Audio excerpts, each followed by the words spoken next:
Hi guys, we're back with another episode of the Finance Bros. We're here to free you from your financial burdens. It's me, Ethan, And I'm Miguel. and we're here to talk about credit cards. And what credit card? Oh, how do I choose a credit card? There are different type of credit cards available, so it can be hard to choose when you first start deciding which one is best for you. And what type of credit cards are out there? There are multiple types of credit cards, but the main type of credit card out there are cashback cards, travel cards, student cards, and secured cards. Cashback credit cards are depending on the card. Cashback credit cards may reward everyday spending on things like groceries, gas, dining, entertainment, or other categories. For every qualifying purchase, you earn the percentage of what you earn. Travel reward credit cards. If you travel a lot, you may consider a travel rewards credit card. When you use a travel credit card to make purchases, you may earn rewards that can be redeemed in different travel-related ways. Store credit cards work a lot like other credit cards. Though they are affiliated with different BP. These cards typically provide additional discounts, frequent shopper rewards, and used exclusively at their stores or affiliate retailers. Secured credit cards, since credit scores can be an important factor for credit card qualification, applying for a secured credit card might be an option to help you build a credit. Some secured credit cards even offer rewards. And what credit cards are good and bad for your credit? There's a lot there's a lot of credit cards that are good for your credit or bad for your credit. But the main ones I'm about to talk about is the Chime credit card, which is a credit card that can be accepted by anyone who either has a low credit score or a high credit score. And then the best one there out there is the Capital One Platinum Secure Credit Card. This one is only for the wealthiest ones who have a score of either 700 to like 800. And then I have some other ones for like good credit. I would suggest the Capital One. Oh, it's the same one, and then I have another one which is the Chase Sapphire Preferred Card. And then what is the APR in credit cards? Well, the APR in most credit cards, which stands for annual percentage rate, is used for comparing credit cards and personal loans, as well as taking into account the rates of the interest you pay. It also includes additional fees or charges. And what would be the best credit card APR for someone who would get a credit card? The best APR is the one that is below the national average, which currently sits at 20%. And if it's below the national average, that's really good. You should try to score for below the national average. Try to avoid credit cards with APRs that are significantly above the national average.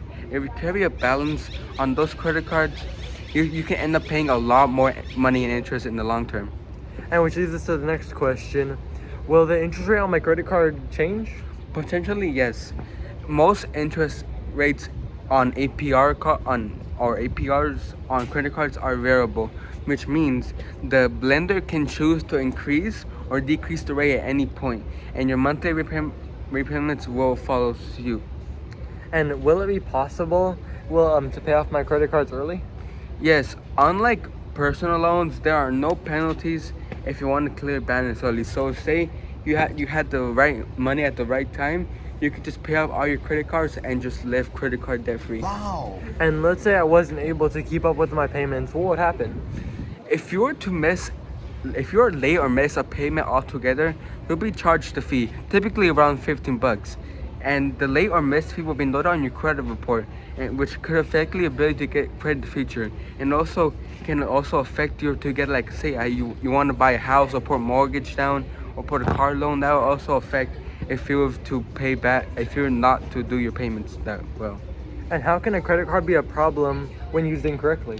A credit card can be a great asset. It is wonderful, but if you were to use it incorrectly, it can cost you a pretty penny. Carrying a balance, it can carry a balance with high interest rate and charges. And after I have already got the credit card, would I be able to change my mind and then just give it back to the bank? Yes, once you receive your card, you have 14 days which is known as the cooling off period for some, to inform the provider that you have changed your mind and do not want the card and want to cancel the agreement altogether.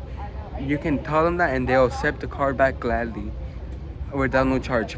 But here's the catch. If you already used the card and you have an outstanding balance on it, you need to pay it all in within a month, 30 days. If not, they will not accept it back.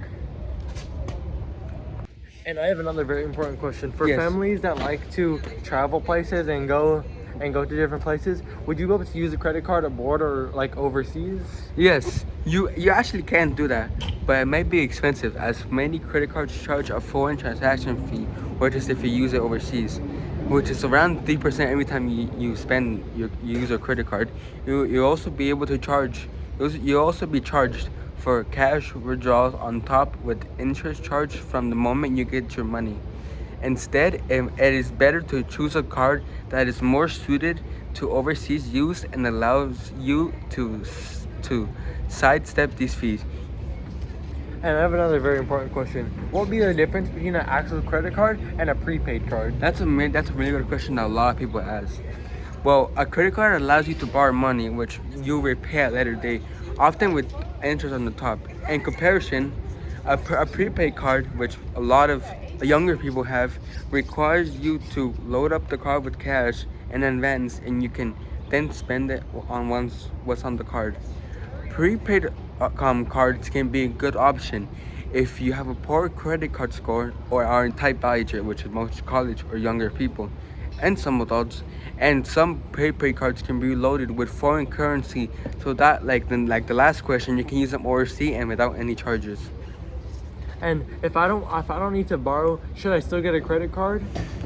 That's one of the biggest benefits to using a credit card is that all purchases are like $150 protected over the Section 75 of the Consumer Credit Act.